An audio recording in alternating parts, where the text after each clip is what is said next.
Hey, what's up, everybody? If you're enjoying the video, please hit that subscribe button and give a thumbs up. And don't forget to ring that notification bell so you don't miss out on any future videos. It really helps support the channel and allows me to keep creating content for you guys. My wedding day. Ha-neul. Sky. That's what my name means. And that day I truly felt like I was walking on air, ascending into a bright, boundless future with Min-joon. He looked at me there at the altar with eyes that seemed to hold the entire universe. Or maybe that's just what I desperately wanted to believe. The white dress, the fragrant flowers, the overflowing joy of my parents. It was everything I had ever dreamed of. Marrying Min-joon was the culmination of years of shy glances, hesitant dates, and finally, a love that blossomed into something I thought was real, enduring. But even amidst the radiant smiles and congratulatory cheers, there was a whisper of something off-key. It started subtly, like a faint tremor beneath the surface of perfect glass. Ji-yeon, Min-joon's ex-girlfriend. He was there. Of course, I knew they had a history, a long one, I was told. Min-joon assured me repeatedly that it was all in the past. She's just a friend now, Ha-neul. We grew up together. He'd say it with that reassuring smile, the one that always melted my doubts. But seeing her at our wedding, it felt strange. Not just polite guest strange, but possessive strange. She was beautiful, undeniably so, with a cool, almost icy elegance. During the reception, she approached us, her smile a little too wide, her eyes lingering on Min-joon a fraction too long. "Congratulations, you too," she said, her voice smooth like honey laced with something bitter. She gave me a quick, perfunctory glance, then turned her full attention to Min-joon. "Min-joon, you look happy." There was an emphasis on happy, a subtle question hanging in the air. He chuckled nervously, placing a hand on my waist, pulling me closer. "Of course I am. This is Ha-neul." Ji-yeon's smile tightened just for a moment before she recovered. "Ha-neul, say welcome to the family." "Family?" She said it like she was already part of it, like I was the newcomer. I told myself I was being ridiculous, insecure. It was my wedding day, I should be happy. But that little seed of unease had been planted. Later that night in our hotel room, the champagne still bubbling in our glasses, Min-joon's phone rang. Late. Very late. He glanced at the screen, his smile faltering for a split second before he answered. "Yobaseo? Hyuna? Everything all right?" He stepped out onto the balcony, his voice dropping to a low murmur. I strained to hear, my heart starting to pound a little too fast. "Just catching up," I heard him say before the glass door slid shut, isolating me in the sudden silence of the room. "Catching up? At midnight? On our wedding night?" I tried to rationalize it. Old friends, maybe something was wrong. But the tremor had started and it was growing. The catching up became a regular thing. Lunches. Just to check on her, Ha-neul. She's going through a tough time. Coffee. She needs a friend and we've been friends for so long. Dinners. It was a group thing, Ha-neul. Some old classmates were there too. Always Ji-yeon. Always an excuse. Whenever I voiced my discomfort, my unease, Min-joon would turn on me. "You're being jealous, Ha-neul. Insecure. Don't you trust me?" His voice, once so gentle, would harden, his eyes growing cold. "It's just Ji-yeon. Don't make a big deal out of nothing." He'd make me feel small, irrational, like I was the one with the problem, not him. His mother, my husband's mother, and his sister, they weren't any better. "Ji-yeon is practically family, Ha-neul," his mother would say, her voice sweet but firm. "We've known her since she was a child. She's a good girl. Don't be so sensitive." His sister would chime in. "Oh, Uni, you're just being a newlywed. It's normal to feel a little possessive. But Ji-yeon is harmless." They'd pat my hand, smile condescendingly, and then go right back to talking about Ji-yeon as if she were still a central figure in their lives. It felt like I was the outsider, the interloper who had somehow disrupted their established dynamic. My concerns, my feelings were dismissed, invalidated, as if I were imagining things. One evening, Min-joon left his phone on the kitchen counter. A message notification popped up. "Missing you already. Can't wait for Friday." No name, just a generic notification. But something in my gut clenched. I told myself not to look, to respect his privacy. But the unease was gnawing at me, turning into a dull ache of suspicion. Later, when he was in the shower, I couldn't resist. I picked up his phone, my hands trembling. The message was from Ji-yeon. And their entire message history. It wasn't just friendly. Little hearts. worrying about each other's days. Inside jokes I didn't understand. Was intimate. Too intimate for just friends. I scrolled further, my breath catching in my throat. Remember that night at Namsen Tower? Jian had written. Still my favorite memory. Min-joon's reply. Mine too. Wish we could go back. Namsen Tower? That was our place. Min-joon and I went there on our first date. He told me it was special to him. I started paying closer attention. The late nights at work that stretched later and later. The business trips that seemed suspiciously frequent. The way he avoided my eyes when I asked about Jian. He became distant, preoccupied, his warmth replaced by a cold, polite indifference. He was there physically, but emotionally he was miles away. I felt like I was living with a stranger, a polite ghost who went through the motions of being a husband but whose heart was somewhere else.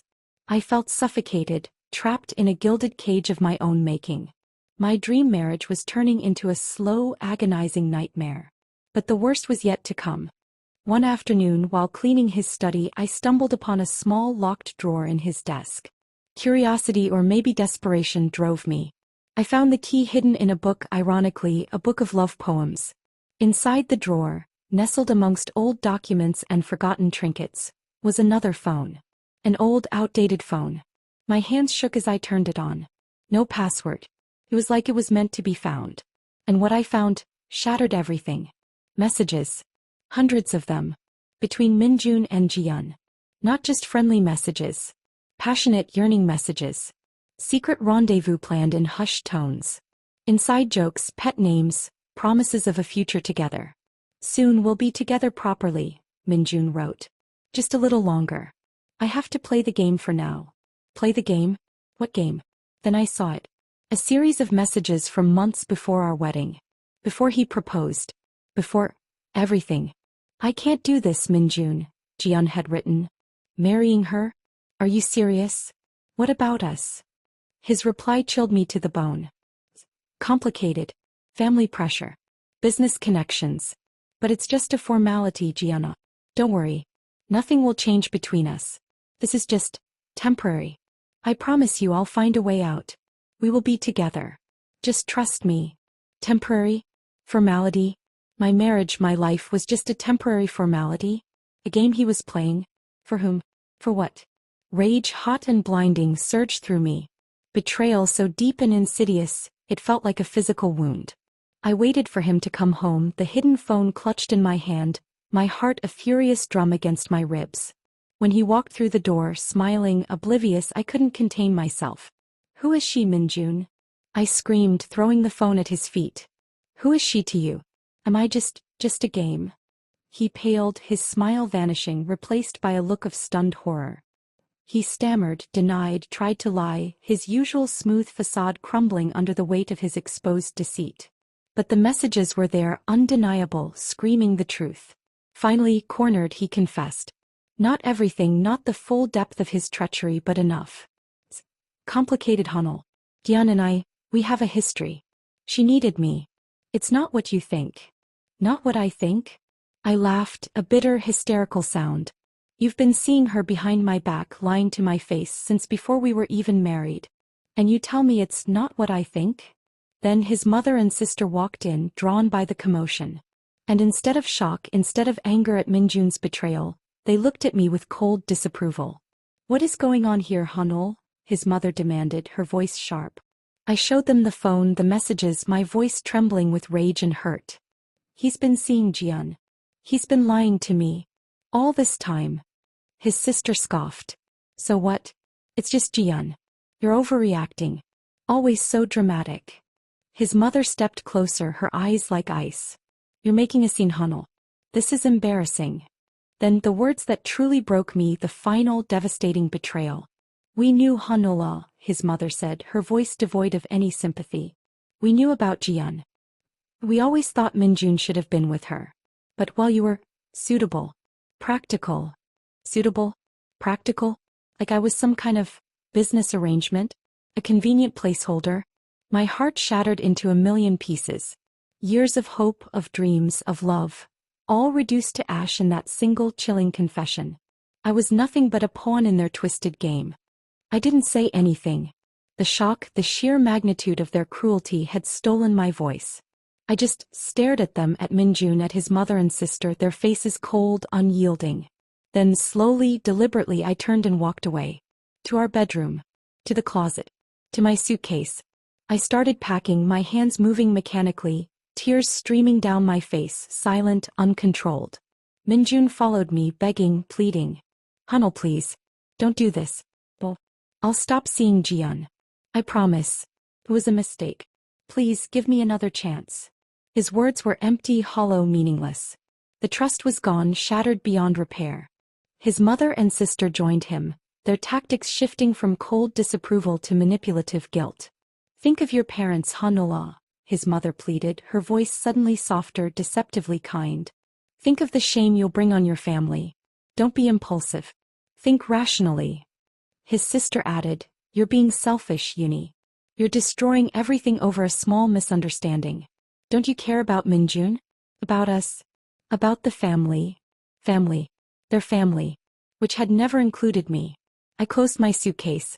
Looked at them, their faces a mixture of desperation and thinly veiled contempt. There is no family here, I said, my voice low but steady. There's only betrayal. I walked towards the door, my suitcase in hand. A small, fragile seed of hope flickered within me. Freedom. A chance to rebuild my life, away from this suffocating web of lies and manipulation. As I reached the doorway, Min-joon's discarded phone, the one I had used to expose him, vibrated loudly on the bedside table. He hadn't even bothered to pick it up. Curiosity, morbid curiosity, made me pause. I walked back, picked it up. A new message notification from Ji-yeon. I opened it, my fingers trembling. The message was simple, chilling. He promised me it's almost over. Soon you'll be free of her. Free of her. Not free of Ji-yeon. Free of me. My escape wasn't an escape at all. It was part of their plan. They were waiting for me to leave. Waiting for me to clear the path for Ji-yeon. Min-joon's begging, his promises. It was all an act. A performance to keep me placated until their plan could unfold. I wasn't escaping. I was being discarded. The chilling realization washed over me, cold and suffocating. I was still trapped. Perhaps more trapped than ever. My future stretched out before me, not into a bright sky, but into a long, dark tunnel of uncertainty and despair. And the haunting whisper of Ji-yeon's message echoed in my mind, a constant reminder of the cruel, calculated game I had unwittingly become a part of. The sky felt very, very far away.